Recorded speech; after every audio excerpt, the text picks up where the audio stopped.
good to be alive in this land of ours. Good to drive in this land of ours.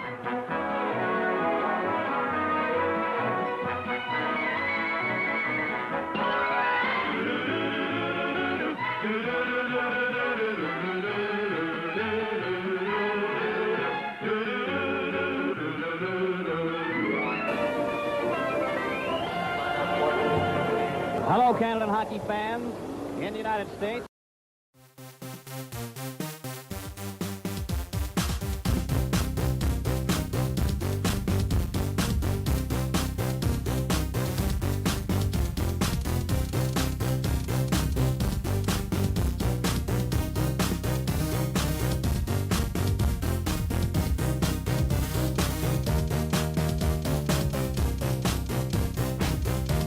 Hello, everyone, and welcome to Hockey Time Machine. I'm Glenn Dreyfus.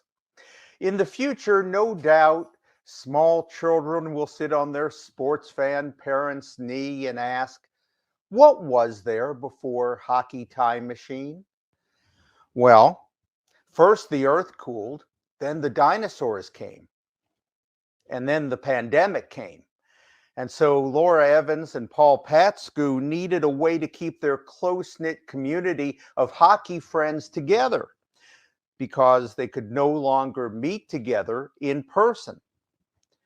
So they turned to remote video chats, and that eventually coalesced into Hockey Time Machine.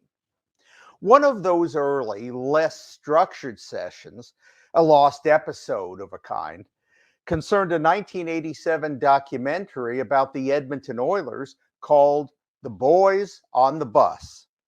That's the video we're going to share with you tonight. You'll hear from documentary director Bob McCown, who explains how his film influenced the later Michael Jordan documentary, The Last Dance. Also, Boys on the Bus cameraman Mike Boland will join us. Mike had the trust of players in part because he himself played in 23 NHL games. Oilers Hall of Fame goalie Grant Fuhr also joins us, as does NHL.com writer Dave Stubbs. And now, behind the scenes of the Behind the Scenes documentary, The Boys on the Bus. I probably had played 50 or 60 playoff games up to then, and there's a real special feeling. I mean, there's loads of adrenaline that flows through your body, and the intensity is, very difficult to explain.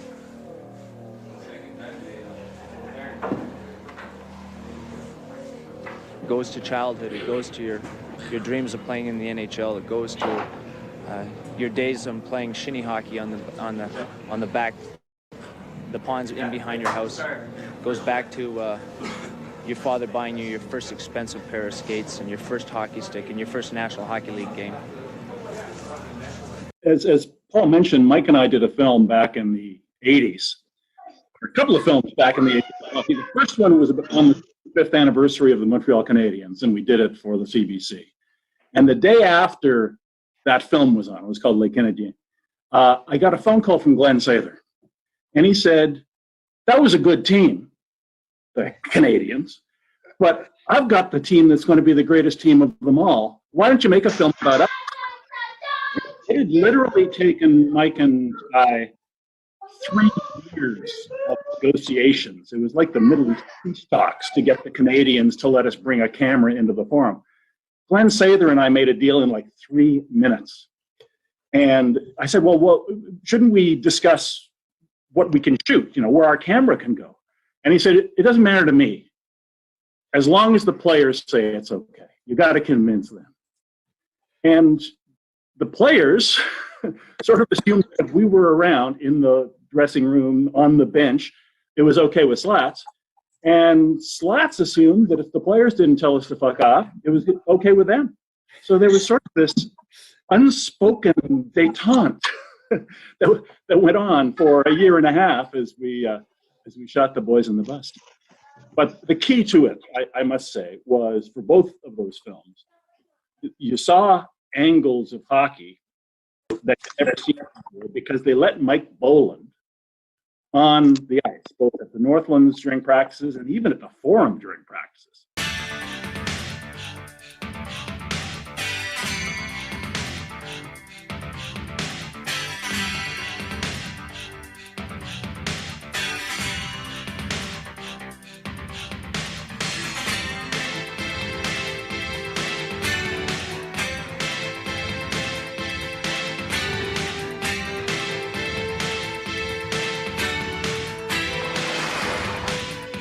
Although the Oilers were much more liberal in where they allowed us to go.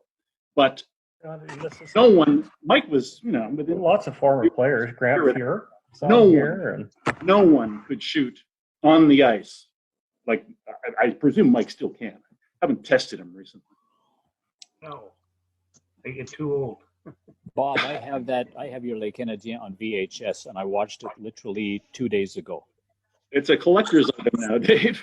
And watching Aurel Joliet take that tumble on the Rideau Canal, it still hurts. When you see him go down and sort of roll over, when I skated backwards, and Aurel was skating towards me, and he hit the ice. And as soon as he hit the ice, I said, "Oh no, I've killed a Montreal Canadian legend." And he got up, and we sat on the bench, and he went into his coat and got a cigarette and lit one up. And he said, "Can you do me a favor?" I said, "Sure, well, what do you want me to do?" He said, "We got to go to the liquor store and get a bottle of gin, a Mickey." And I said, "For all those injuries you just sustained, let's go." So we took off the skates, drove to the liquor store. I got a bottle of gin. We brought it up to his apartment to Bobby to do the interview. And Aurel said, "Before we start the interview, hide the bottle of gin. I don't need the Minister of War finding the bottle." What a wonderful man. Well, I mean, we almost killed him on the canal that day, but That's what I'm saying, yeah. this was just a few months after he had almost killed himself at the Forum on the celebration night for the 75th anniversary. And he was the last guy they introduced. They'd introduced the Rocket and Beliveau and Harvey and Larry Robinson and Bob Gainey and all the other greats. And the last one was Aurel, because he was the oldest living Montreal Canadian at that point. I think he was 89. And so we were talking about this, and what happened was Aurel came out and he had that little blue hat that he wore, and he was waving his hat at the crowd, and he didn't notice the red carpet that the dignitaries had come out on that was still in front of him, and he hit the red carpet, and he slides sort of halfway across the rink into the corner, and Phil Housley, who was out, it was a game against the Sabres, who was out on the ice for all this, came over and helped him up, dusted him off, and Aurel then went around the rink doffing his cap. So I asked him about that, and he said, everybody gets that wrong. Everybody thinks that I fell down that night because I'm old. I didn't fall down that night because I was old. I fell down that night because I was drunk. We spent the afternoon at Tobe Lake's Tavern, and I was shit-faced. It was a wonderful old coot. Great film. Great film. Anybody, if you can find it out there, go get it. I mean, I've had it on VHS, as I said, forever, and to just have this around and to pull it out and watch it anytime I want, it's just great. And his story talking about Tommy Gorman, about going in, I'll bury you. I mean, just the way he says, "I'll bury you." Well, nice talking to you, Tommy. You'll see you again one day. It's wonderful stuff. Great storyteller, like all those guys. Yeah. I grew up in Ottawa, and when I was like 7 and 8, we used to rent a cottage up on the Quebec side at McGregor Lake, and there was a picture of Aurel Joliet, I realize now, on the wall. It was Aurel as a young man, but when he was playing for the Montreal Canadiens, and I always wondered who it was.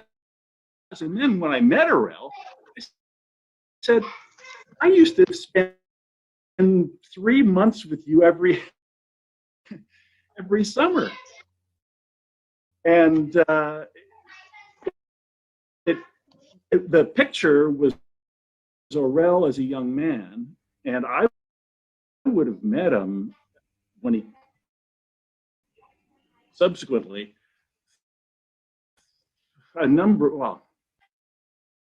the first time I met him, probably he was in his 40s. And so the picture of him on the wall, he must have just been in his 20s when he first played with the Montreal Canadiens. He was a real Ottawa icon. And that was a great film to do because they were all icons, right? We based it on 4 guys who could basically take in the history of 75 years of the Club d'Hockey Canadien at that time. So it started out with Aurel, whose pal was Howie Morenz, and then it went to the Rocket, and then it went to Beliveau, and then it went to Lafleur.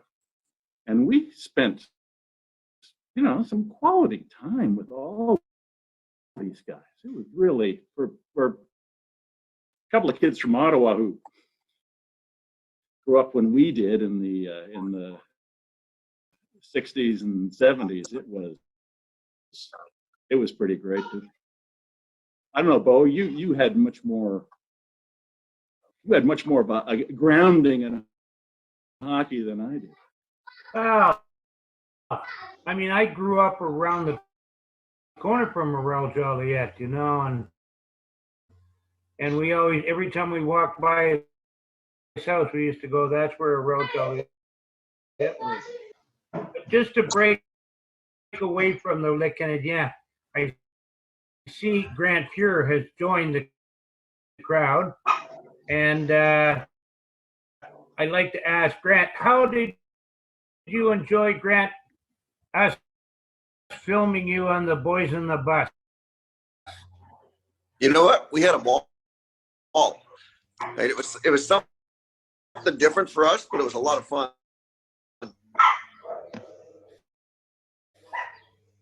Well, I mean, I had my equipment in the dressing room, and because I used to go out and skate with the team, and pucks are flying everywhere, so I put my equipment on up to the pants. But I sat across, and I used to watch you and all those guys.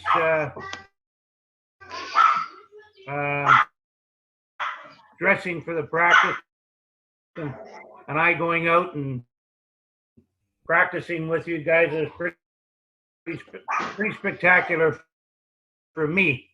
Especially, you remember that time, Grant, when Sailor asked me to put the camera down, and I said, Slats,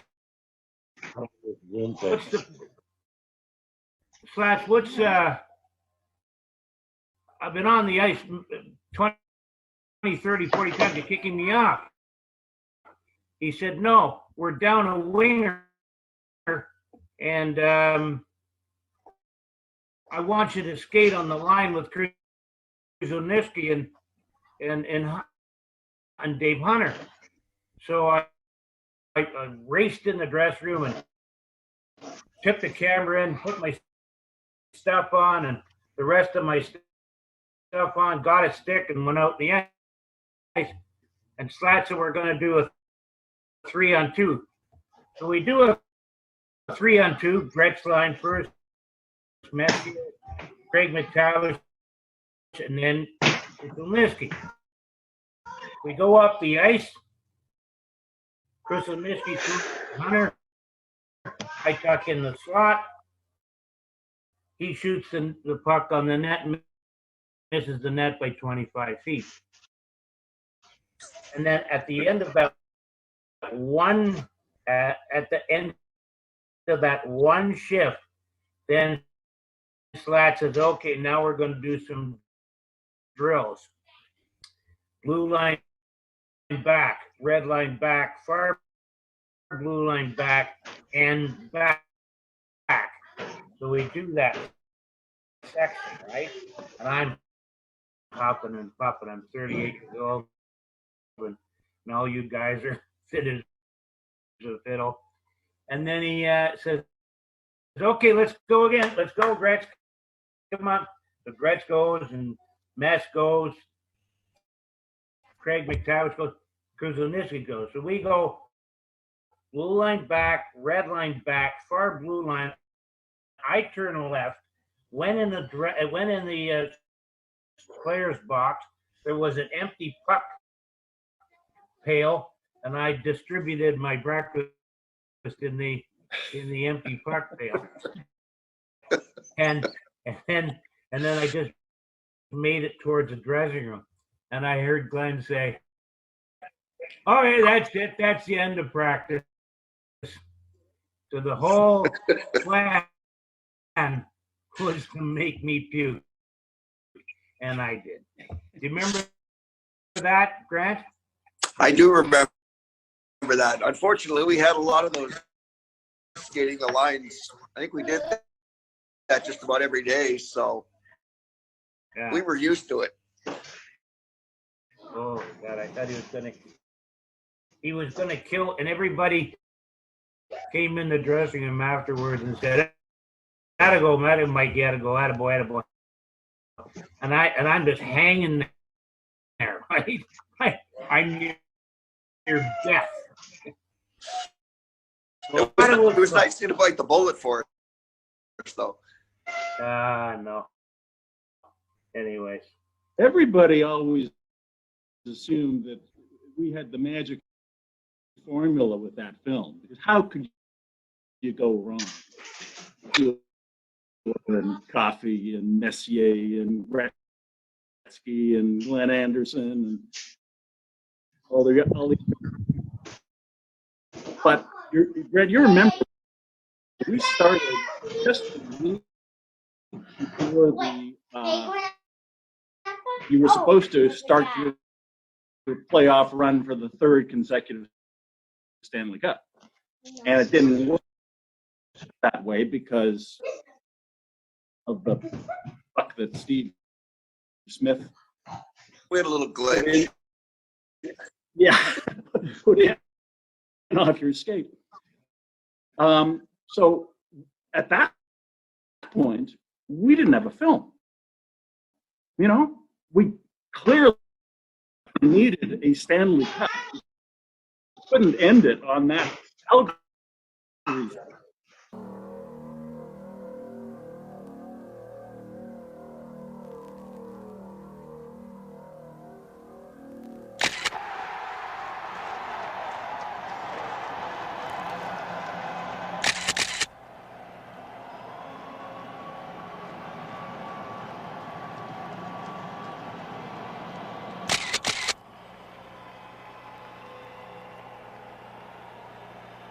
Take something in your life that you feel is the most important thing, that you feel belongs to you, and then take it away. Have someone take it away.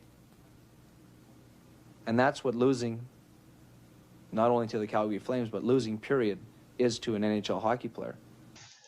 But for me as an old football player, it was just the the ride of a lifetime. You couldn't ask for anything better. What a great group of guys. What a great season.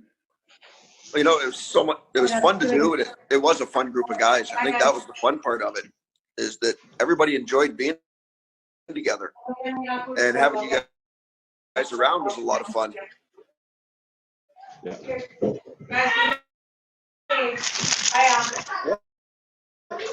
What I remember, among the many stories I remember, and there are stories I'm sure I don't remember because of the altered state I or we were all in at various during that season. But it was the day after Game 7 of the final series. You guys win 3-1.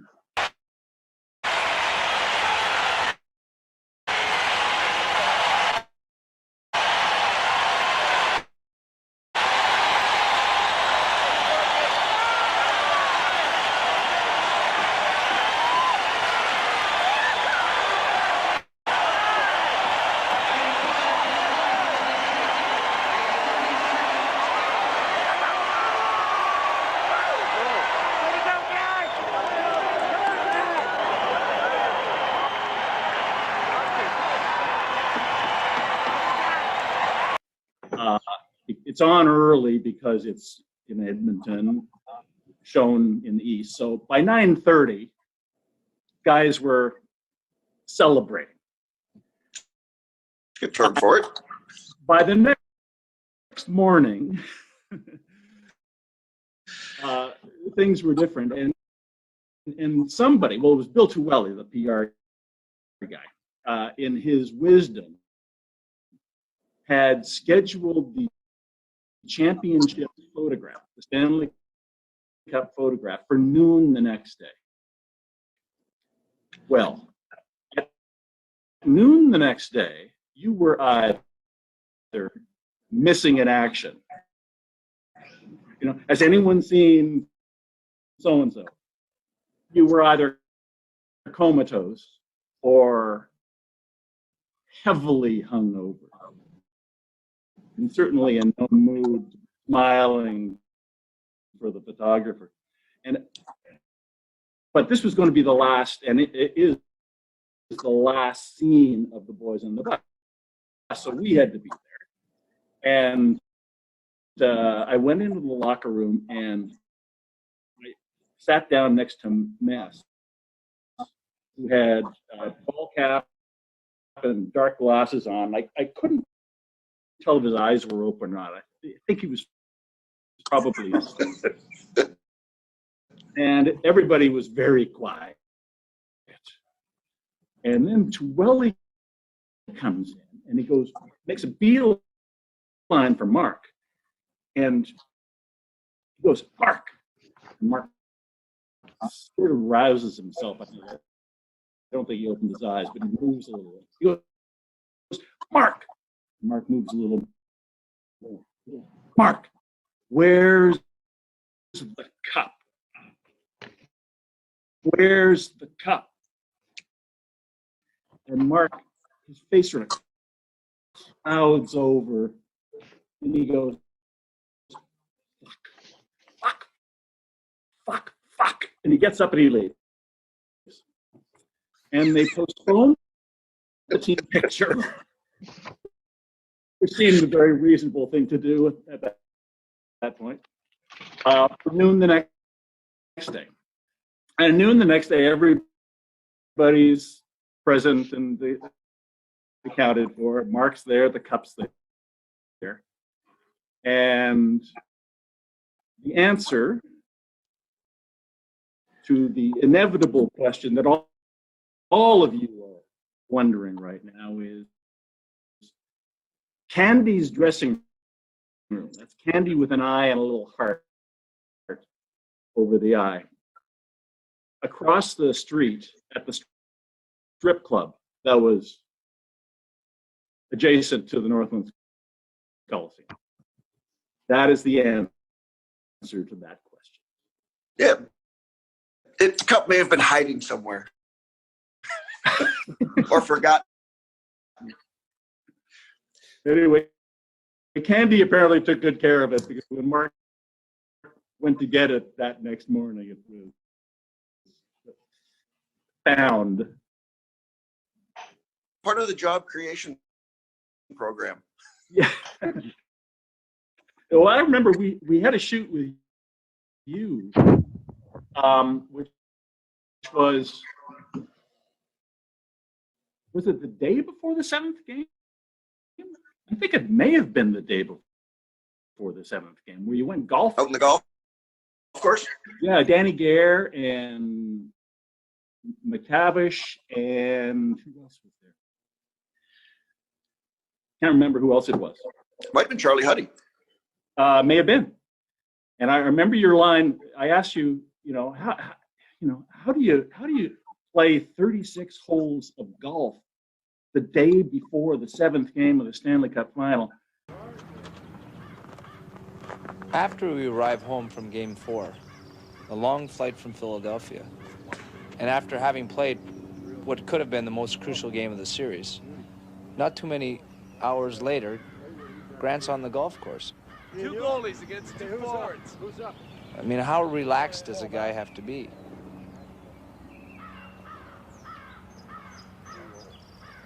Well, someone asked him, how could he possibly play 36 holes in the middle of the Stanley Cup Finals?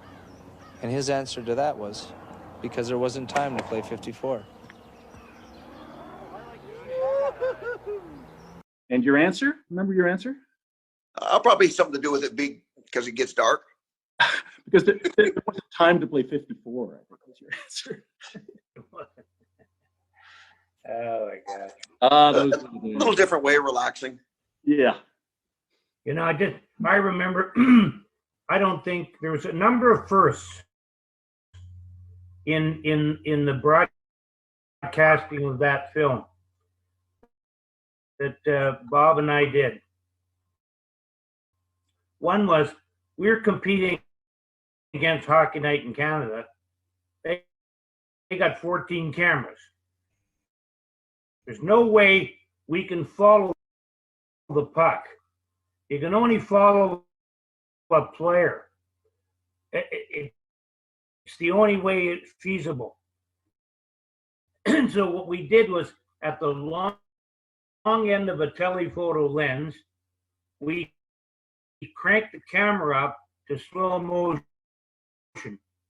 And so you get all these pictures, all these sequences, film sequence of guys moving in slow motion and doing fancy stuff. That's the only way we could cover it and make it interesting.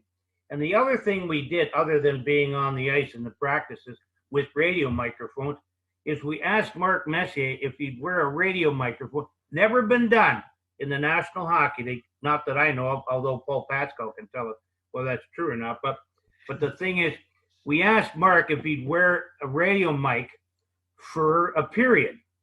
And we were in New York against New York Rangers, and he said, sure, I'll do it. And he said, but just go and ask Slats. So we went to Sather and said, we want to put a radio microphone on Mark. Is it okay? He said, what do you mean, is it okay? Why don't you ask him? I said, we asked him. He said, what did he say? He said, it's okay. There you go. So we stuck it on. Now he's out there running crazy. And he cross-checked, I don't know who he cross-checked, but he cross-checked Ron Brester, or one of those guys, broke his stick. You could hear the crack. And the referee goes, that's too Messier. And Mark is going, what do you mean? I just broke my stick. Like it. He hit my stick and it broke. That's the stupidest. And he just goes off the handle.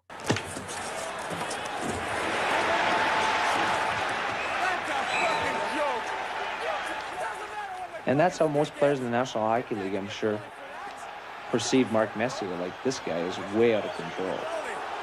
How can you give me a stick penalty because my stick broke? Because he fell down and my stick broke? Is that what?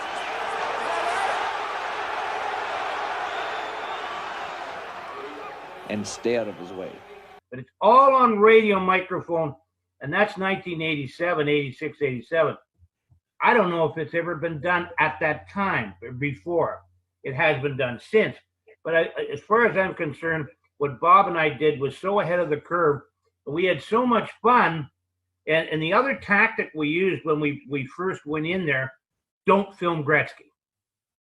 Film everybody but Wayne Gretzky, because everybody expects us to film Wayne Gretzky, including Gretzky. And so we're going, put the radio on Craig McT. Okay, now we're going to put it on Marty. Okay, let's put it on Glenn Anderson. Let's put it on Grant Fuhrer. Let's put it on all these different players. And Gretz is starting to say, like, he's starting to get complex, you know? Nobody's asking him if he can do anything. And then we finally said, okay, Wayne, would you want to wear it? Yes, of course I want to wear it. It's all part of being the team. If we had done that first, it would have been, every player would have said, you know something, you favor Gretzky. It's all about Gretzky. We made sure it wasn't about Gretzky, but everybody else. True or not true? That's very true. And that was the great thing about the movie. I mean, the fun part of The Boys on the Bus is it's about everybody and how much fun we actually had as a group. Exactly. You're so right, Grant. And you know what? You could not do a film like that today. You guys could not do a film like that in today's NHL. And you try to imagine, you talk about the sound of that miking one guy. You try to imagine what it's going to sound like when they do TV, if all this comes to pass, of these guys playing in an empty arena. Grant, can you imagine the chirping and the stuff you're going to hear? That I don't know how they're going to do this. Are they going to do this on a tape delay? Because I mean, this could be for restricted audiences. It'd be definitely cable. There would be some interesting language that people don't understand. Yeah. Or they might understand it and shake their heads a little bit, but no, with an empty building, you're going to hear some interesting things said. And you'll realize some of the little games that go on within the game. That's going to be the difference. Yeah. Great. Well, I think, as Mike said, this hadn't been done by 1986, 87 when we started doing this stuff, but we were doing it on such a small scale. It was only for us, only for our film. Now, 24/7 Hard Knocks, you're just accustomed to seeing that kind of overkill all the time, and it's devalued it in a way, I think. I don't know if you've been watching The Last Dance, which is kind of revolutionized sports documentary making, or at least the way it's being watched now has revolutionized sports documentaries. The New York Times did a story about The Last Dance just as it was coming online. And they talked to Andy Thompson, who was the executive producer, and who back in 97, 98 was the guy who said to the Chicago Bulls and NBA Entertainment, let's get a camera for that last year of Michael Jordan and the Bulls. Let's get a camera that follows them everywhere. Sort of what we did with the Boys on the Bus and the Oilers. And so they did that. That was 1997, 98. they had their second three-peat. They had terrific access, obviously, to Michael Jordan, but Michael Jordan was in charge. He had the ability to say if they were going to put that on the air or not, and he said not yet. So they put all that footage, that year's worth of footage, that it now is such a sensation, into a vault, and kept it there for 22 years, until somebody convinced Jordan the time had come.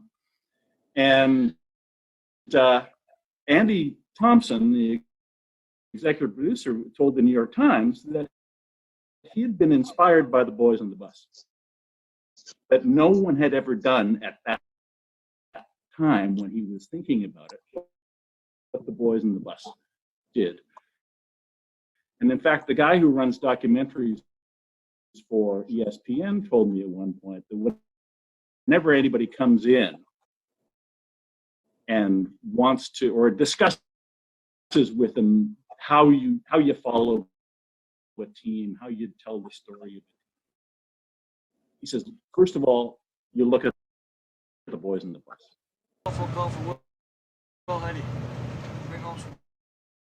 From day one, there was a select group of boys in the back of the bus, and Dave Semenko was one, and Wayne Gretzky was one, and Mark Messier was one, and Dave Hunter was another, and Dave Lumley was one of those guys. And Dave Lumley always had a great knack for recalling fond memories. We'd be on the bus, and he would say, do you guys remember about 3 years ago, such and such a day, such and such a city, this happened? Downtown New York. There's 7 of us. We like to call ourselves the Magnificent Seven. We've been here for, since the very beginning.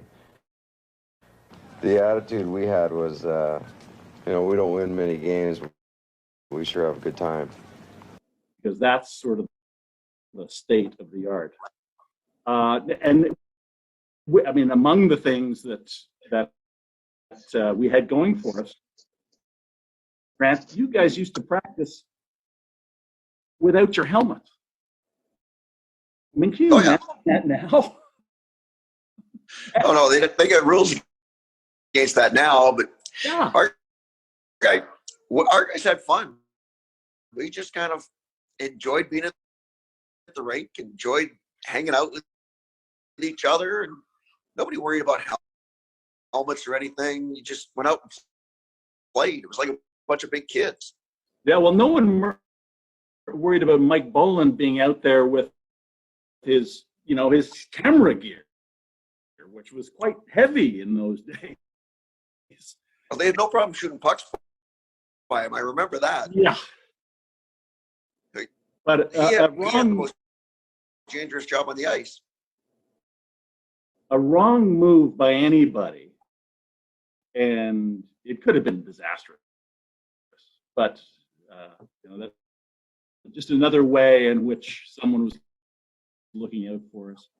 And the best part of that, I am the only guy I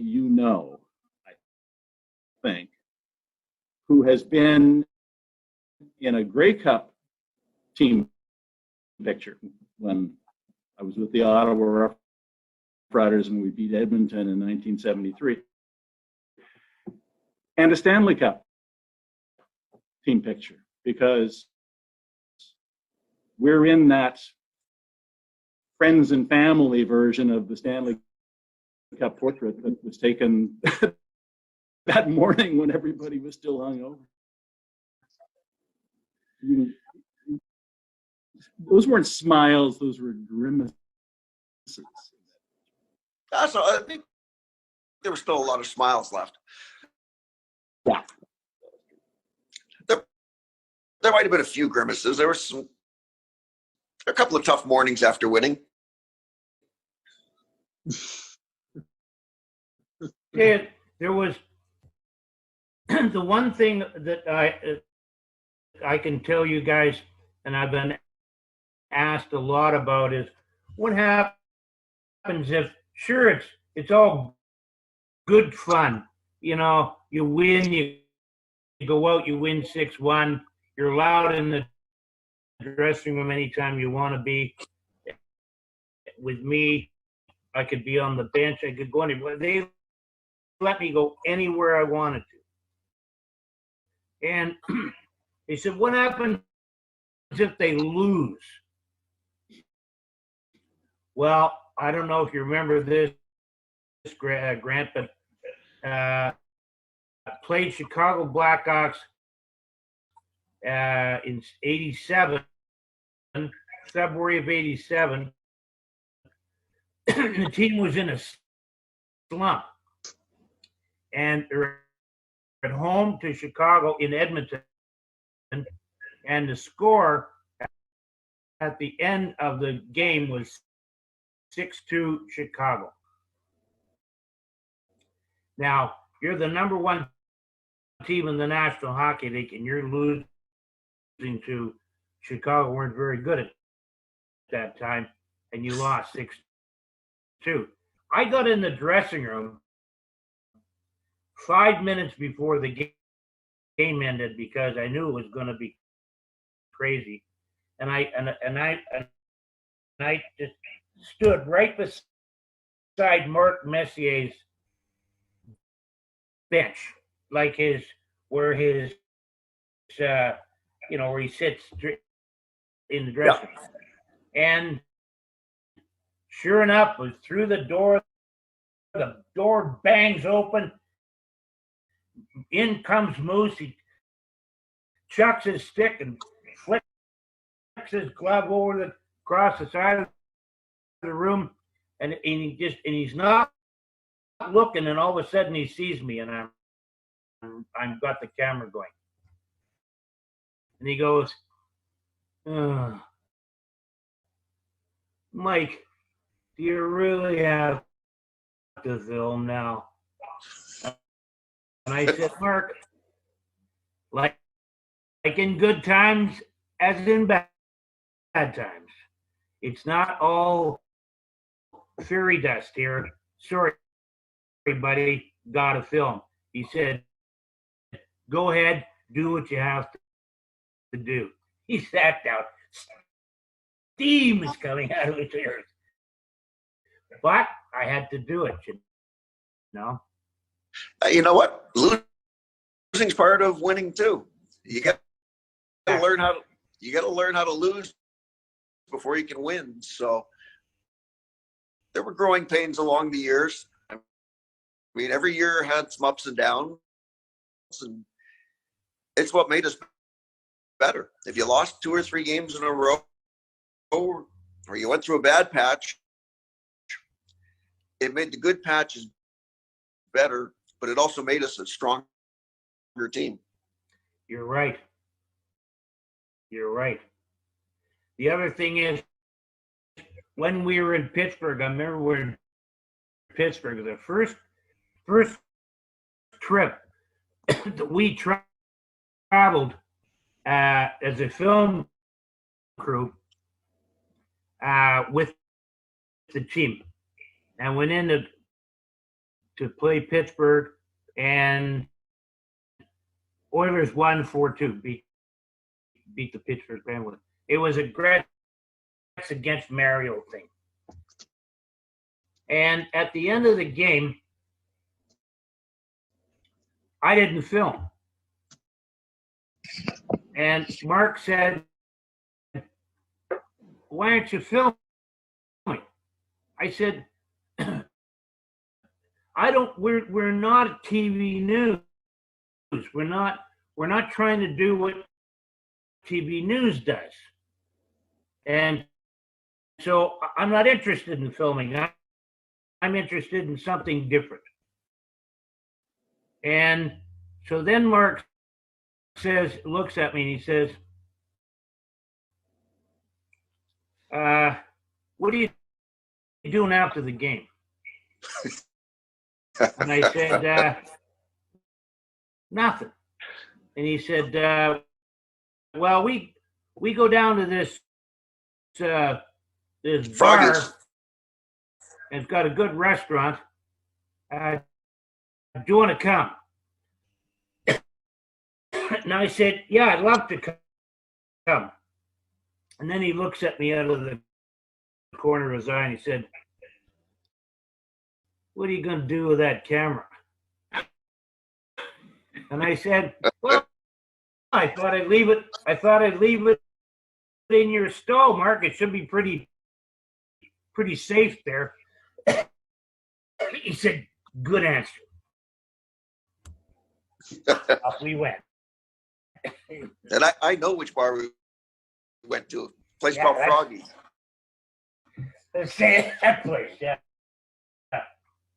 I think probably the one of the most real sequences in that film was a dinner that took place that same spring, the spring of '87, and it was apartment number 1111 at the Lord Nelson Tower. Who do you think lived at apartment number 1111? And Gretz lived upstairs on the 19th floor. Didn't go to 99.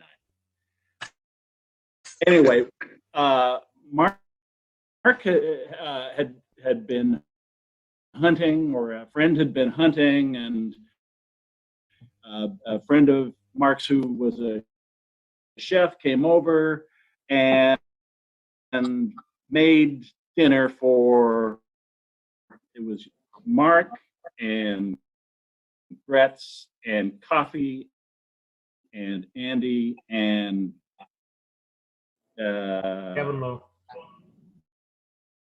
And Mark's sister was there, and her boyfriend was there, and a guy named Joe, who's a pal of Paul Coffey, was there. Yep. And we just basically, Mike started to roll when they came in and had cocktails, and kept rolling through dinner, kept rolling after dinner. We had Mike sort of placed around the table, so we didn't have to make a deal of who was being recorded and who wasn't. Everybody was recorded. Everybody was the most natural interaction I've seen of guys. They're all 26 at this point. They're all single, and they're all fun-loving. That's for sure. And they were all drunk. And they so all were we. and we were too. This was going to be a test because, Gretz has always been sensitive of his public image, and we had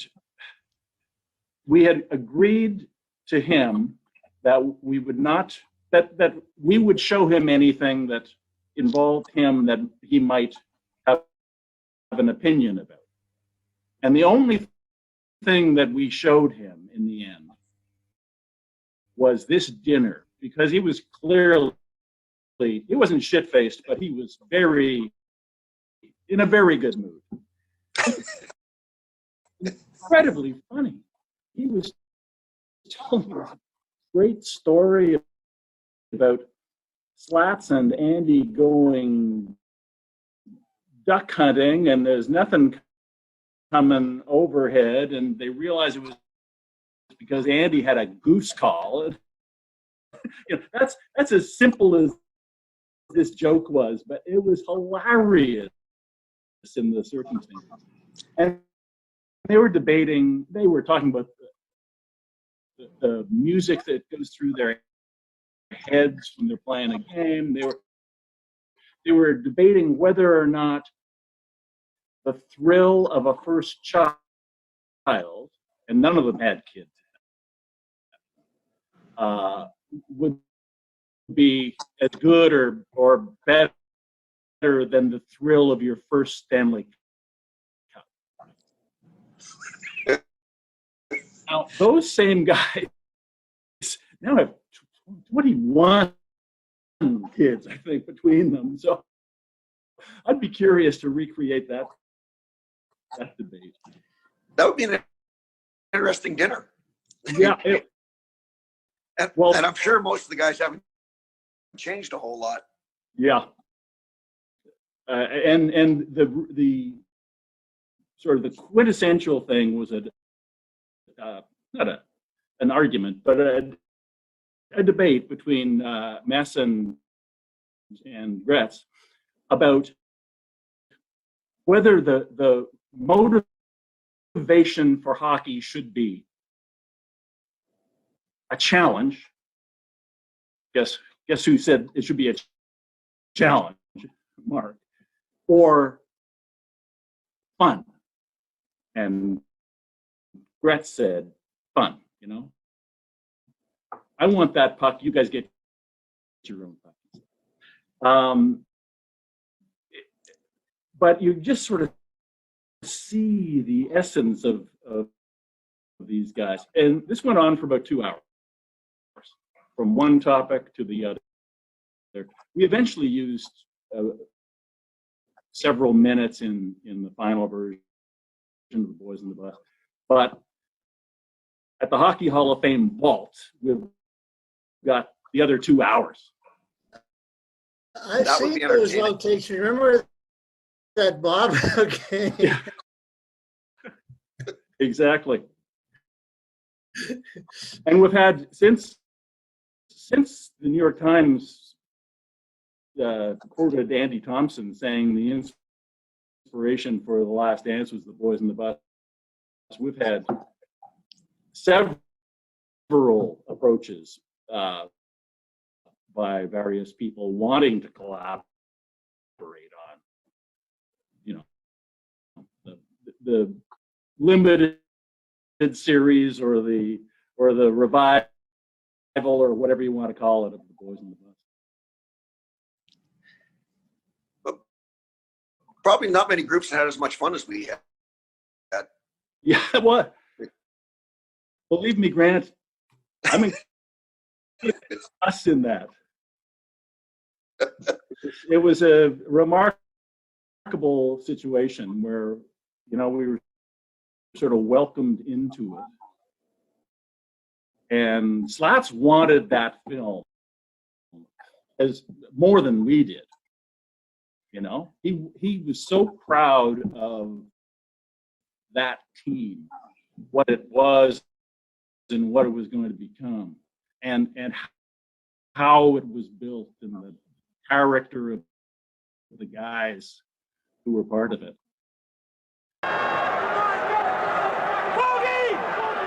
The type of player he was is exactly the way he coaches. An instigator, an agitator, as he does on the bench. 2 minutes, And he played with his heart, and he played with lots of emotion. And I say I'd rather have an arrogant guy working for me than somebody that's a wimp.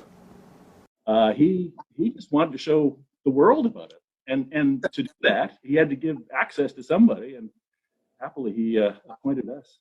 Yeah, well, he'd all taught us it was all about family. And the guys in the dressing room were going to be your family. So that's the way we treated it. And anybody that was around us or was included in that group became family. I agree. You guys treated me and McEwen's, the Bobby and Terry. You treated us like we were part of the team, and that was great.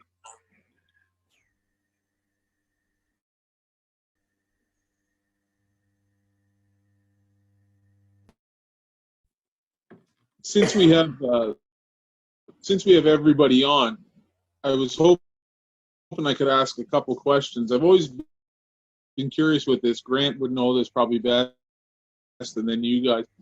The dynamic like you have Gretzky. I know I did the Jacques Plante book. I spoke with Grant for my season in time book.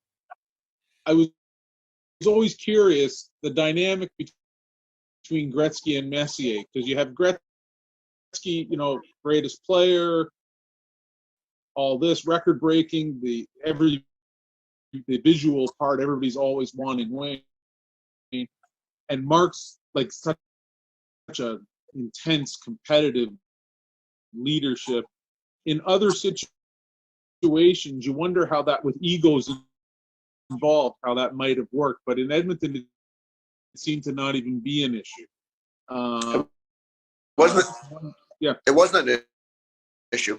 I mean, that was the great thing about our team, is there were no egos. Gretz was obviously one of our leaders, but he led by example, and Mess was the vocal side of the leadership. So between the two of them, they made a perfect pair. And then I was also curious, because I'm from Cobourg, Ontario, so I had a chance to spend some time a couple months ago with Steve Smith, your former teammate. Steve was mentioning how, because he came into that team in about '85, after you guys had won a cup, and Steve was mentioning to me that on that team, you were pretty much, you had to make yourself, like, you had to show that you were a team guy. They weren't going to let in a guy who didn't buy into the concept. Is that something also, Grant, like you had to be part of, like you said, family and having, you know, fun and all of that? You weren't going to take somebody into the team who maybe was worried more about individual stats and all that stuff? Oh no, it was all about chemistry. And Glenn had made it clear from the beginning that if you didn't fit in, you wouldn't be there. The chemistry is the relationships built, the camaraderie. It certainly has been the major strength of the Oilers. Talent's one thing, but you need that tight-knit camaraderie, that tight-knit relationship to win.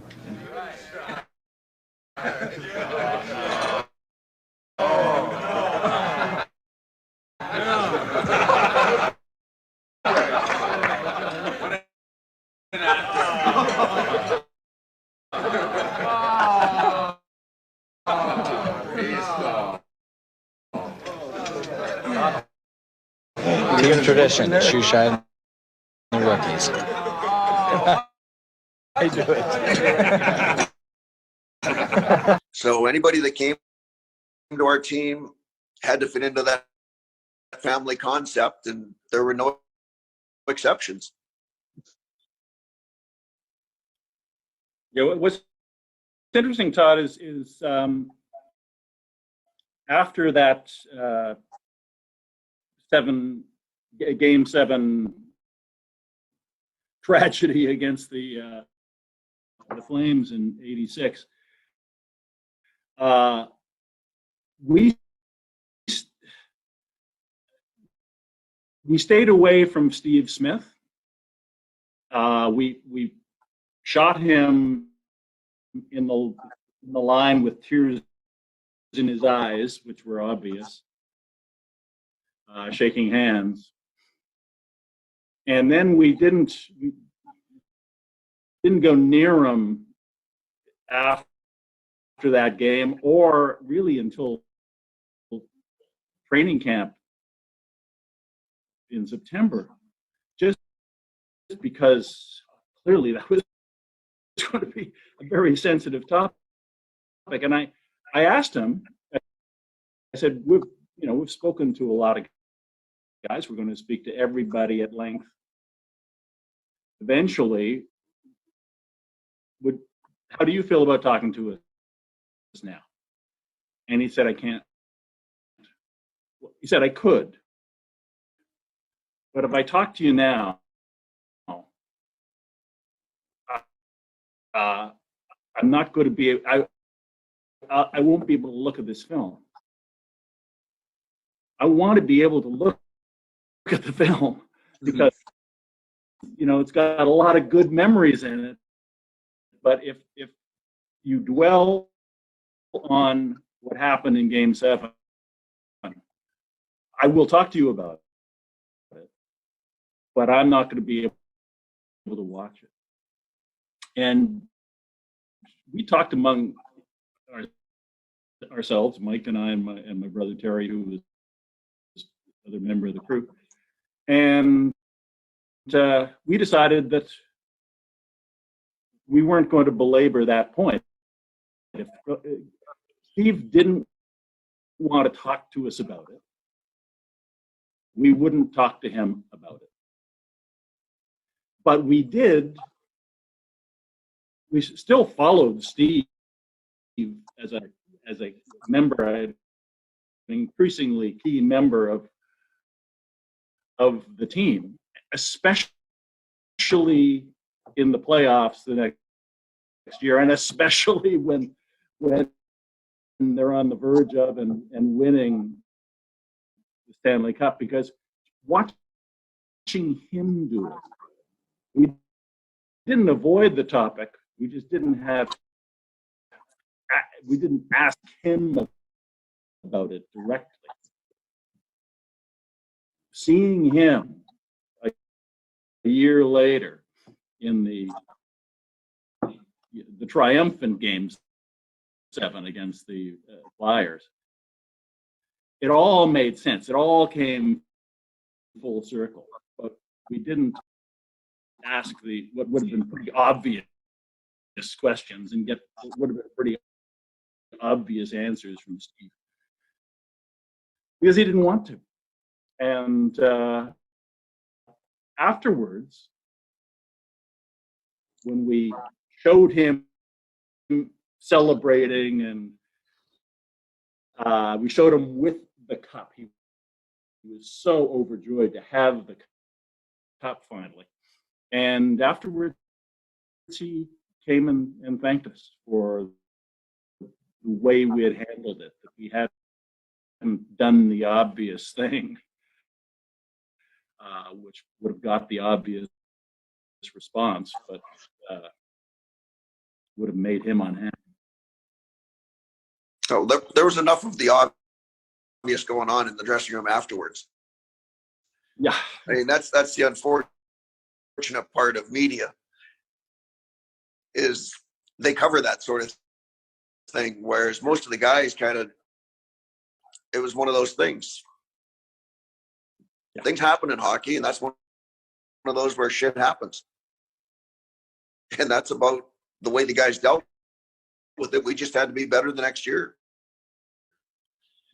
Full disclosure, I've known Steve my whole life because my dad actually coached him in bantam hockey. And a lot of people don't know this, but Steve had quite a role. As a matter of fact, cut Steve on a tryout. So he got a long ways to get to where he got to. And a lot of people don't know this, but the night that the infamous Game 7, where he had the mishap, as Grant said, was also Steve's birthday. Oh, I know that. Yeah. And again, like, Steve came home that summer for a bit, and I mean, it was, as I said, he had to deal with quite a bit there of all that. And as I said, the moment that Gretzky got the cup in '87, and the first guy he passed it to Steve, that look on Steve's face, that whole, like, almost like a relief. I think that speaks to what Grant tells about that team and how they viewed themselves as a family. Nothing more so than when Wayne handed the cup to Steve first the next year when they won the cup. By just the pure joy on his face that moment, you know, that was big. Just in terms of the Messier-Gretz relationship, yes, they obviously they got along incredibly well, and their personalities sort of melded. But there were occasions when guys would go Lennon and McCartney when something happened, and the Gretz and Mess had a little bit of a tiff. One was Paul and the other was John. But you know what? Very rarely did that ever happen. That was the great thing about our team, is the guys got along all the time. You could take 25 guys and we'd run for dinner, go out, whatever. Everybody got along great.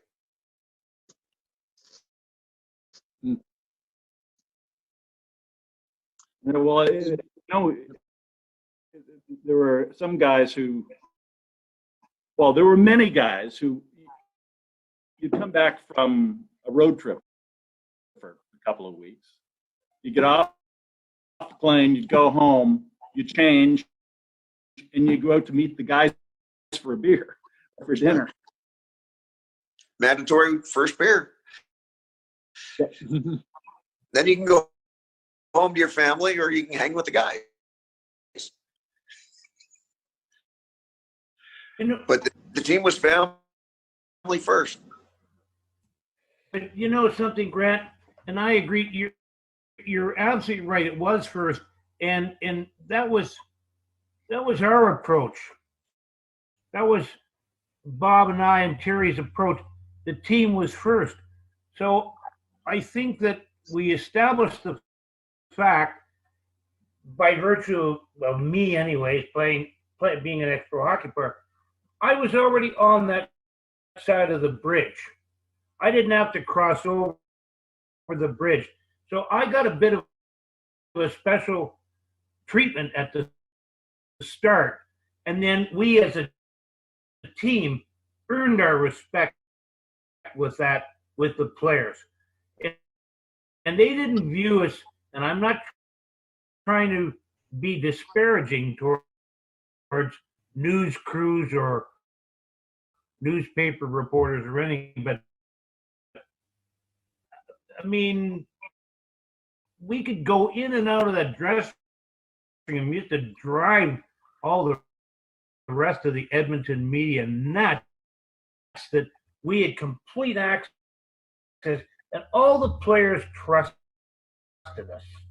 Well, that's the big thing. We were not looking at some sensational bit of shit to try and spruce up a sequence. Well, it's not our style, and all the players got that, and they knew that we weren't going to take a cheap shot, and if there was going to be something stupid happening, I put the camera down to show we're part of the family. Yeah, and that's the big thing. It paid off. That was the big thing. Once everybody figured out you guys fit in, then you just became part of the family. It was like you were part of the team. So nobody worried about it, and everybody just carried on as they would. Where a lot of the media didn't get that trust. Who wants to wear this? Come on. Guy gets $1,000 bonus if he wears it. Yeah. I wear that. I wear it. Come on. That's great. You want to wear my shirt? I'm not even Catholic. Well, you know, even when I go back to Boston now in the summer, I talk players from Boston, Gord Kluzak, and so forth. And, you know, we're good friends, and he'll say, well, I was happy to see you had a good year, but Jesus Christ, the rest of those guys, I mean, we're hated. Hey, Merrill Stubing.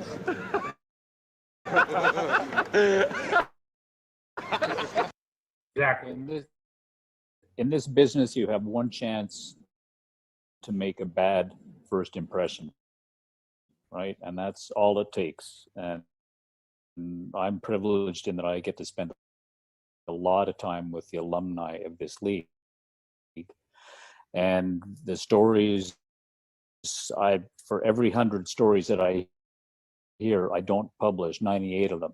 And once you have that trust, Grant, I spent a bunch of time with you and with 4 other legendary goaltenders out in Saskatoon, and the stories that I came away with, my God, I mean, my phone melted, some of the stuff I was recording.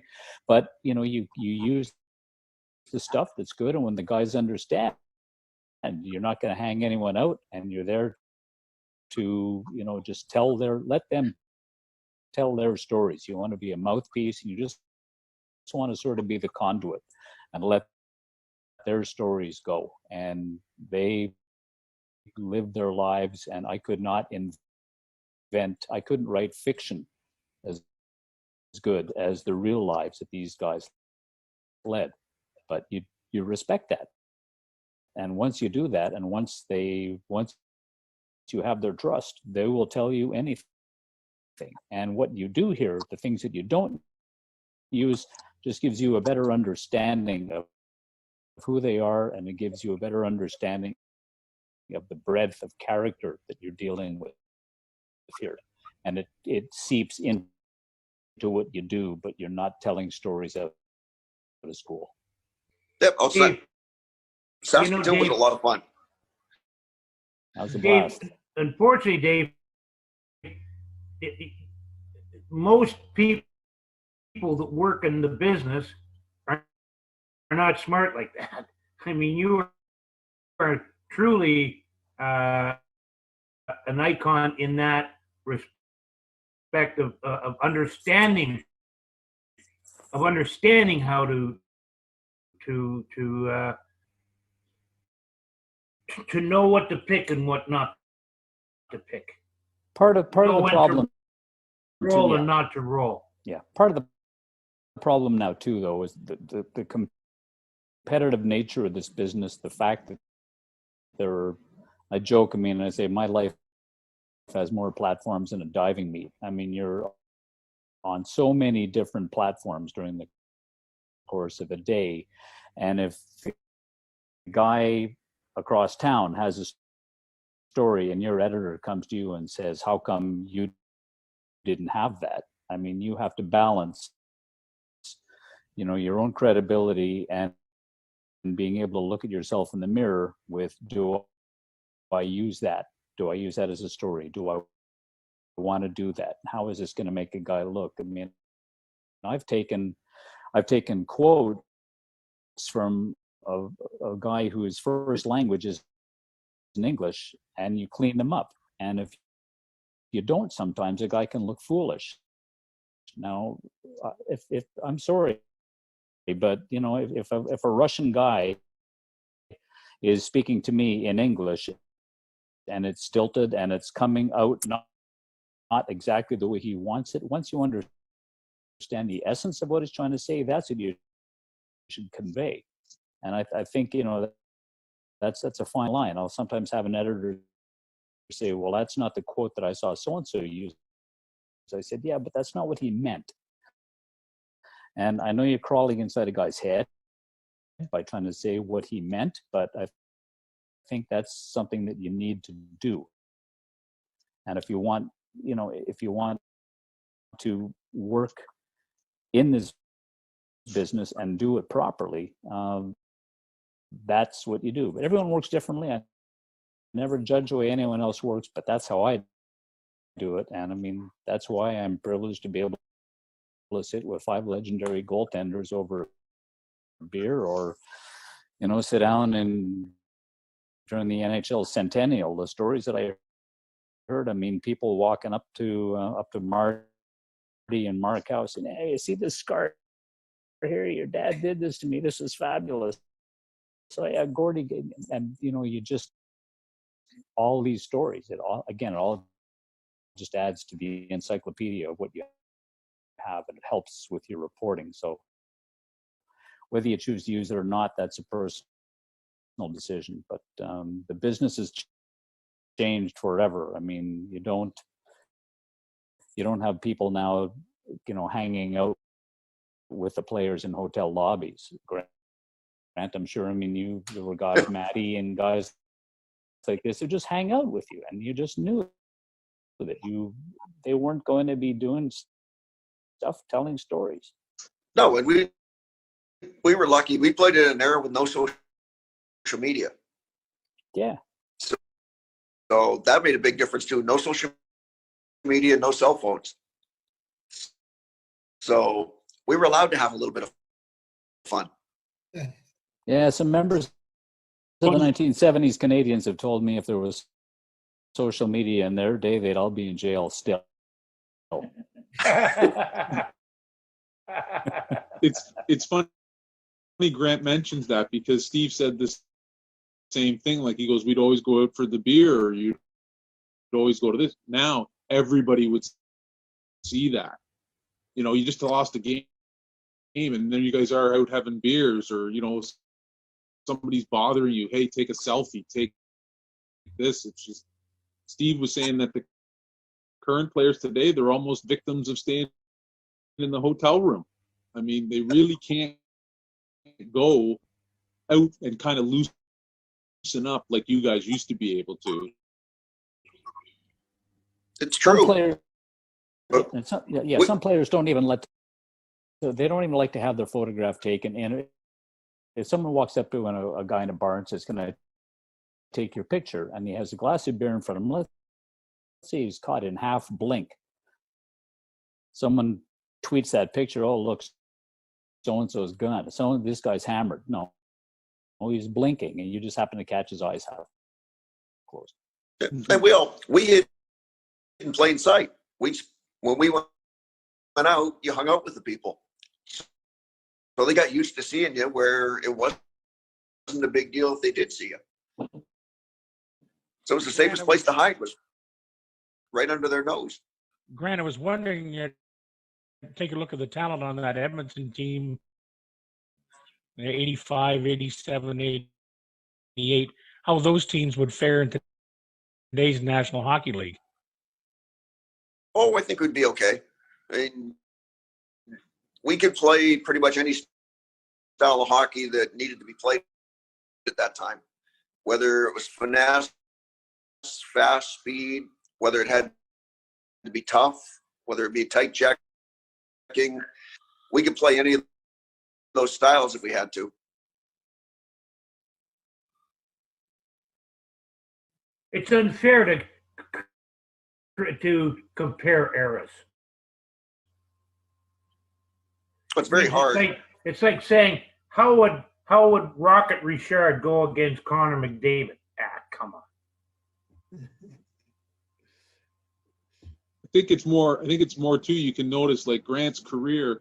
I mean, he plays in the 80s when it's such a high scoring. He starts in the 80s, high scoring, you know, fire wagon style hockey. And then by the mid 90s on, it's the dead puck era. Kind of, you couldn't get two more extreme hockey eras than that back to back. Personal opinion, the 80s were a lot more fun. That coming from a goalie. I like offense. Yeah. Well, lots of guys will joke about this, but Guy Lafleur will laugh. Someone will say, like, how would you fare in today's NHL? It's, well, I don't know, I scored 20 goals. 20 goals? Like, you're the Flower. He says, yeah, you got to understand, I'm 68 years old. Yeah.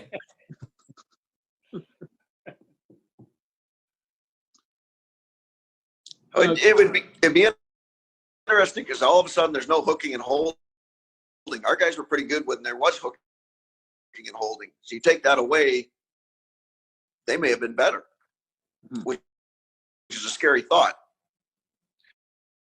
And even with you, Grant, did you notice like your equipment from when you started to when you ended? Because again, that was another thing that changed during the course of your career was the goalies got bigger and bigger and bulkier.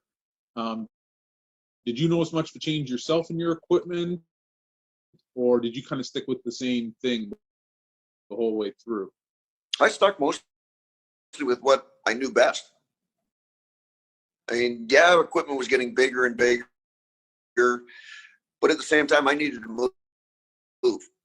I'm only 5'9" and a half on a good day, so being big wasn't going to be something that I could do. I had to be able to move and give different looks. So I tried to stay with the same equipment just so I could be mobile. Mm-hmm.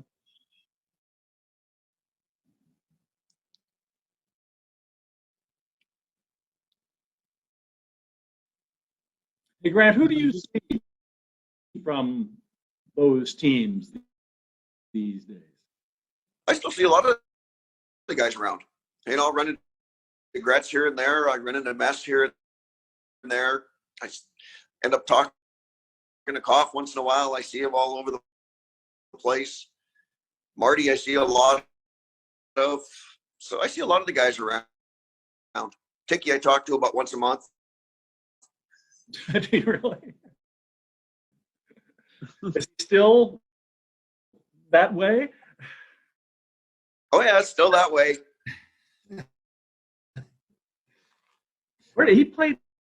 In Korea or China? He went to Korea for a little while. Yeah. Now apparently he's got his own podcast starting.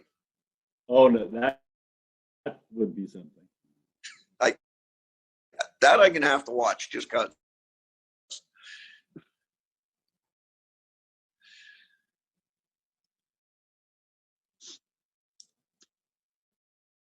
I just wanted to take a second too to ask Bob, getting back to the Montreal documentary, how did you come at that point where you were going to go, okay, we're going to talk about the four pillars, like the four guys, and tell the story through that?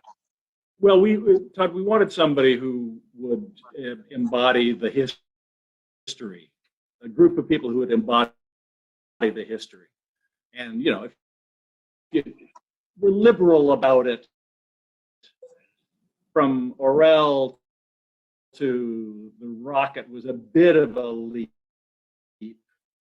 but Orel took us to Howie Morenz, and Howie Morenz sort of took us to the era of the Rocket.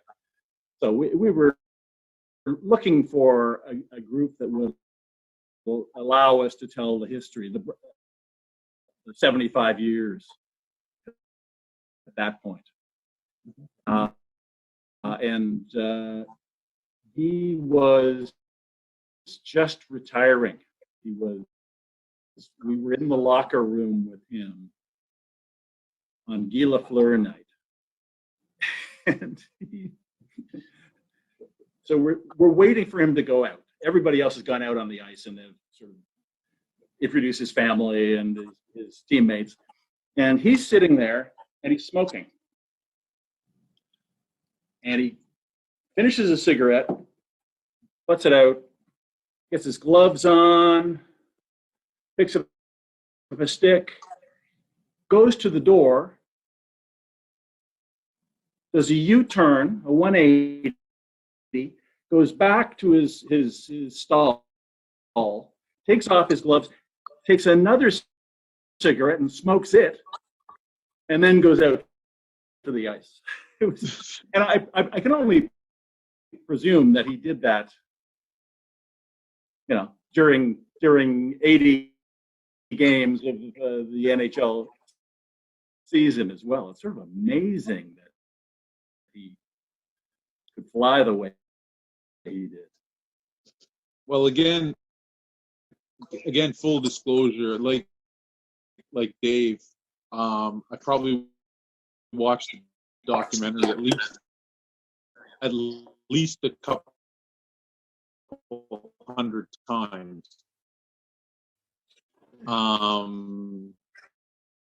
The first 100 times with my dad.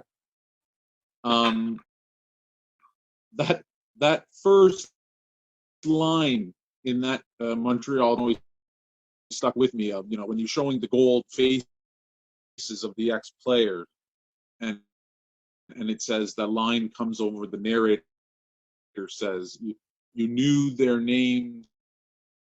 You know their names from your father, who knew them from his. Great line. Again, that documentary really spoke to that history. You captured it in 45 minutes.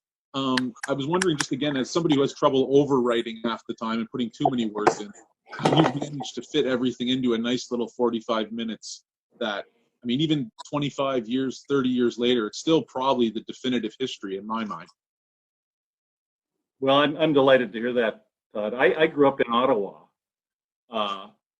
and Ottawa was, in those days, back before the expansion, where if you lived, in the East End, you were a supporter of Montreal. If you lived in the West End, you were probably a supporter of the Leafs. And I was a Montreal supporter. Plus, every Sunday or Friday, you'd go to the old auditorium. Sunday, you'd go to the Hull Arena to see the Hull Ottawa Junior Canadians, and then they became the Hull Ottawa Canadians in the EPHL. And it was a Hab town. Yeah. So we saw a number of these guys, come through in their formative era, and Orel, Boom Boom, Rocket, Pocket Rocket, and Le Gros Billy. And I don't our guys. I don't need to tell you, like, my dad was born in 1946, and he grew up was raised in Pembroke, Ontario. So again, same thing as you probably. His father was a huge Montreal fan. So by the time I came around, we were down in southern Ontario here. Well, I'm that rare thing that there was never any Leaf talk allowed in this house. There was never a Leaf game watched. It was always Montreal. So your documentary came along at a time when I was very impressionable, and my dad and I really, that was one of the things that was a real bond between us. So again, watching that video with him every time and over again, and him pointing out little things and little players, as I said, it's always been a personal favorite, and I'm just thrilled to be able to finally meet you and tell you that, how important that was. Well, how many people like it. And there's the continuity between Les Canadiens and the Boys in the Bus, because Slats was a Hab, right? Not in the glorious way that those guys were, but he was inspired by that. And he says, and that's sort of why he wanted his team to be seen in the front. He says that he tried to build the Oilers in the way that the Canadians were built, both in terms of who's playing for them, but also in terms of the institution. So I think he wanted us to put them in that context, and that's why he gave me that phone call the day after the Canadiens was on the CBC thing. My guys are going to be better than them. Want to do a film on them? Bob, I watched that film with my late father-in-law, who died last year at the age of 103. He saw Howie Morenz and Aurel Joliet play in the Mount Royal Arena. And on his 100th birthday, Jeff Molson sent him a card saying, "My scouting department tells me that you're one of the few people who has been here for all 24 of our Stanley Cup championships." It was a very, very nice card. And I pulled Jeff aside later. I said, "I want to tell you how much it meant to him. And I just want you to know that the old guy's going to have to live to be 125 if he's going to see your next one." Yeah. But I mean, yeah, the history in that film is amazing, to be able to take that much history. It's I laugh. I mean, sometimes I'll have a colleague who covers another team who may cover the Kings or one of the expansion teams from '67 and talk about the history of the team, and you realize there's history and there's history, right? I mean, and that's been the pleasure and the privilege of working in Montreal, because you're downstairs at the Bell Center or then on the Forum, and just these legends who would be around you all the time. I mean, it was you'd be around Jean Beliveau, and you'd wear him like a favorite sweater. You were just comfortable around him. But then when you were on the road with him, my God, he was a rock star. It was amazing watching people respond to these people when they were outside of their market. He was Cary Grant, Tony. You'll be the first one to leave the party, folks. I have an NHL call I have to get to, but Paul, I can't thank you enough. Laura, thank you for the invitation to do this. This has been absolutely fabulous. Hope you come back, Dave.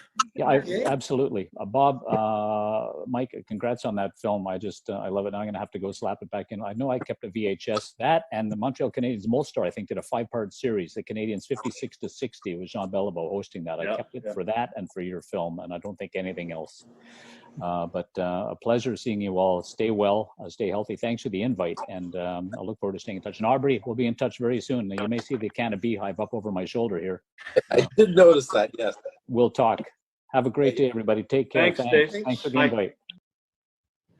Our thanks to Grant Fuhr, Bob McCown, Mike Boland, Dave Stubbs, and everyone else who joined us on the original Zoom call, as well as the usual Hockey Time Machine suspects, Paul Patsku, Laura Evans, and Steve Paikin. There's no after show tonight, so if you want to just stay here and hang out with me, you are certainly more than welcome.